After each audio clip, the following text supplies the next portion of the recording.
Всем привет! Вы на канале Dasha Models, и сегодня я буду собирать модель казака в 35-м масштабе от фирмы ICM. Эта модель мне достался контрабандой, так как фирма ICM ушла с нашего рынка, с рынка Российской Федерации, и запретила всем продавать свои наборы. Ну, как вы знаете, все санкции работают просто отлично, этот набор у меня. И вообще мне хочется сказать, что в свое время я очень полюбила фирму ICM, и мне очень жаль, что сейчас их наборы уже не купить. Но просто так легко, не заморочившись. Так как с этой фирмы у меня началось, наверное, такое повальное увлечение моделизмом, прям как, можно сказать, болезнь. Я начала собирать колесную технику, так как у ICM она, наверное, появилась впервые в таком объеме и в таком разнообразии. И собирать танки, честно, я не очень люблю. Вы видите по моему каналу. И колесная техника – это, наверное, самое интересное. Но, к сожалению, в фирме ICM было довольно много немцев. Ну, у меня в руках Рено, тоже на службе вермахта. Немцы просто в свое время имели довольно много фирм, которые делали совсем разнообразную технику. Они имели каждый свой харизматичный вид. А в Советском Союзе было только, наверное, два таких основных производителя – ГАЗ и ЗИС. И у них было по 2-3 модели. Наверное, это не очень интересно моделисту, потому что мы интересуемся техникой. И я прошу вас отнестись к этому видео с пониманием и адекватством, так как моделизм – это все-таки творчество про технику, а не про флаги и атрибуты разных сторон конфликта. Так что давайте смотреть сборку и окраску этой модели. Траве утонув от свободы на миг не стрелять. А купить все необходимое для моделизма, кроме наборов от фирмы ICM, вы можете в магазине «Модельная лавка». Там, кстати, совсем недавно было пополнение моделей от других украинских фирм. А на этой неделе пришло пополнение новинок от АВД. И те, кто не успели купить Татру золотую ручку, для вас наступил шанс. А применяя этот промокод для своей первой покупки, вы получите скидку в 500 рублей. Ссылочка на магазин «Модельная лавка» и промокод есть в описании к видео.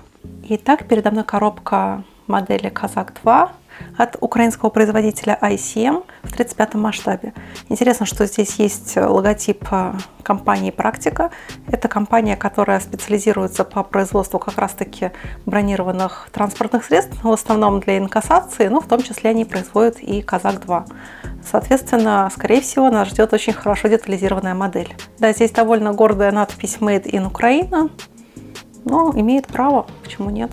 И на обратной стороне интересно, что этот набор предназначен только для продажи в Украине, соответственно, не за ее пределами. Открываем коробочку.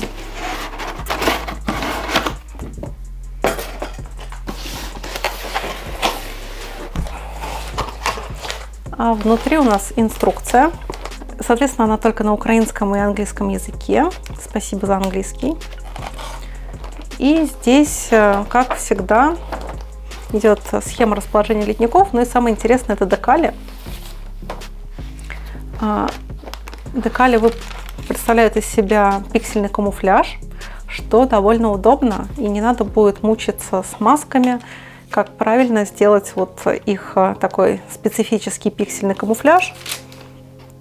Довольно сложно, мне кажется, в окраске на модели, если это делать вручную, а не с помощью декалей. Хотя процесс приклеивания декалей тоже будет, мне кажется, довольно муторным. Ну и декали с отличительными знаками и разными номерами. Так, схема довольно проста. Мне это всегда нравилось у фирмы ICM. Тут классно проработана ходовая часть и внутренний интерьер. Мне кажется, выглядит довольно достоверно и детализированно. Интересно, тут выглядит схема окраски. Тут нам предлагают вариант довоенный камуфляж. И вот еще один вариант довоенного камуфляжа, а также уже вариант ноября 2022 года. Интересно, что на украинском ноябрь звучит как листопад. Это довольно, мне кажется, правильное название этого месяца, но действительно в ноябре заканчивается листопад. И второй вариант, тоже военный, это осень 22 года, казак, підрозділ, то есть подразделение, то есть это казак неизвестного подразделения 22 года. Интересно звучит подразделение на украинском языке. И также тут детали в пакетике. И они ко мне приехали в целости и сохранности, хотя ехали довольно долго. Так, сейчас давайте еще посмотрим бумажку. Здесь реклама красок ICM. И я хочу сказать, что они действительно очень хорошие. Я до сих пор ими пользуюсь практически в каждой модели. Особенно цвет Ruby Black у них выдался просто идеальный. Так что рекомендую при случае, если у вас остались эти краски, ими пользоваться. Особенно если вы работаете кистью. Под аэрограф они мне не зашли, а вот кистью, мне кажется, даже целую модель, если ими покрасить, то получится очень здорово и без следов кисти. Так, ну и детали. Прозрачные детали, бронестекла. Так. 2 планочки, резиновые колеса, довольно с хорошим протектором, реалистичным. Детали. Что-то все-таки отвалилось в процессе пересылки. Но отвалилось, не потерялось. Деталей очень много. Я бы даже сказала, очень много. Для небольшого бронеавтомобиля. И также планочка с фотоотравленными деталями. Это какие-то решетки и дуги. Интересная такая медная пластинка. Обычно какая-то латунь. И, собственно, все. Вот так выглядят большие детали. Днище и боковые части, боковые панели. Внутренние и внешние.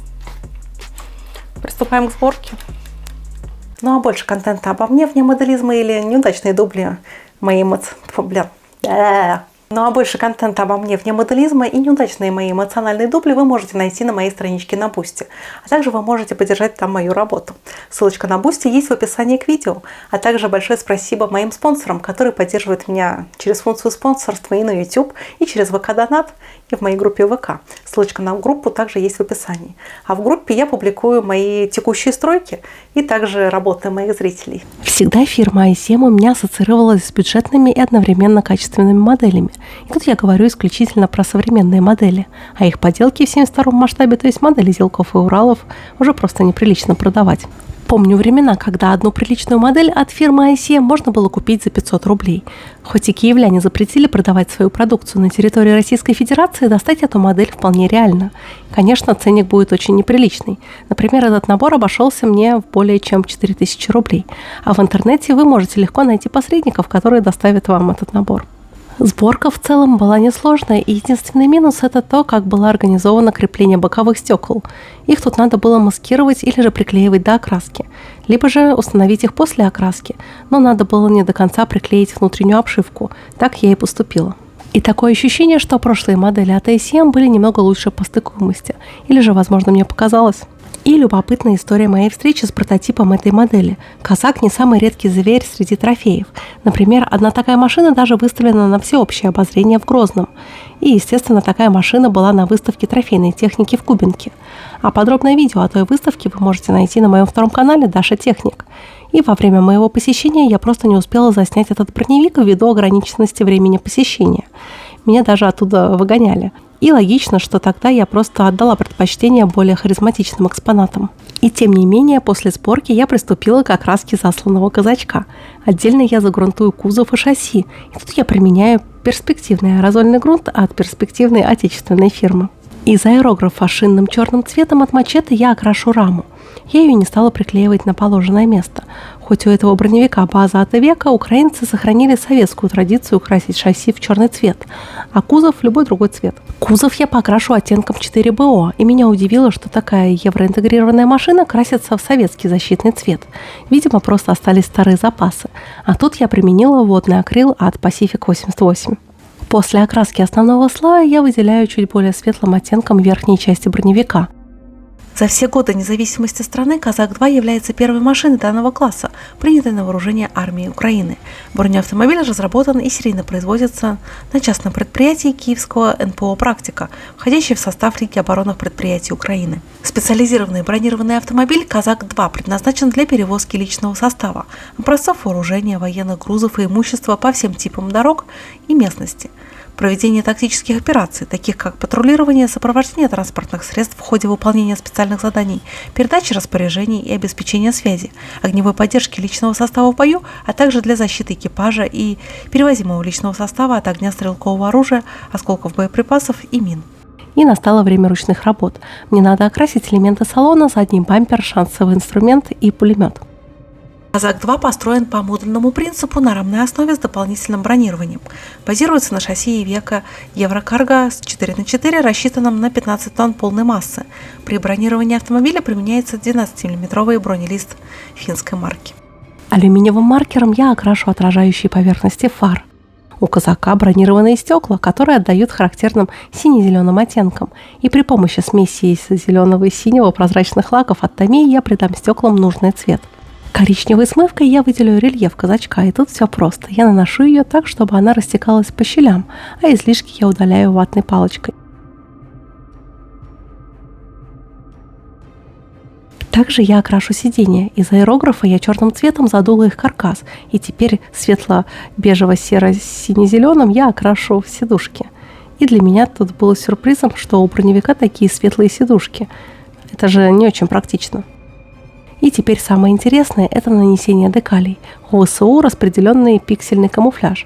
Производитель предлагает его изобразить в виде декалей. Это, пожалуй, наиболее простое решение этой проблемы. Вы только обратите внимание, что эти декали довольно сильно блестят, поэтому после нанесения всех декалей я рекомендую задуть модель матовым лаком. Губкой для мытья посуды я изображу сколы краски на броневике, и мне хочется сделать вид такой машины, будто она уже повоевала некоторое время. И заодно я скрою некоторые недостатки моей сборки. Мне, например, очень тяжело досталась установка крыши. Она никак не хотела вставать ровно без зазоров относительно стенок корпуса. Масляными точками я придам казачку состаренный вид, и заодно я сделаю декали более естественными, так чтобы они сливались с основной краской и не блестели.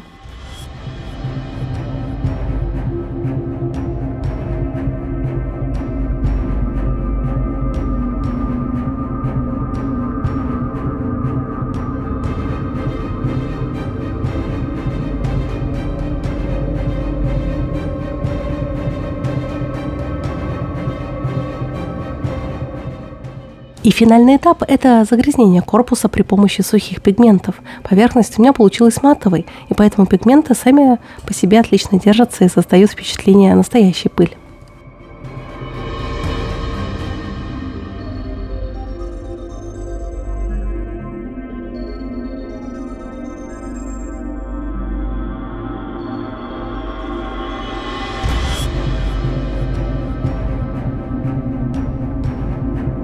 Вот такая модель у меня получилась. Этот казак в полевых условиях выполняет свою боевую задачу. И, к сожалению, что с противоположной стороны конфликта.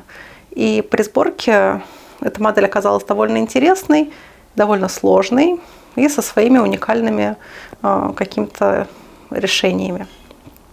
Я бы хотела, наверное, сравнить этот автомобиль с бронеавтомобилем «Ахмат». И мне кажется, что и украинские, и российские инженеры решают примерно одинаковым путем свои конструкторские задачи. Так что, если вы занимаетесь моделизмом, то лучше обратить не на сторону конфликта машины, а именно на инженерные решения конструкторов, чем мы, собственно, все и занимаемся. Так что, надеюсь, это видео вам понравилось, и вы вдохновились на свои собственные стройки. До новых встреч. Пока-пока.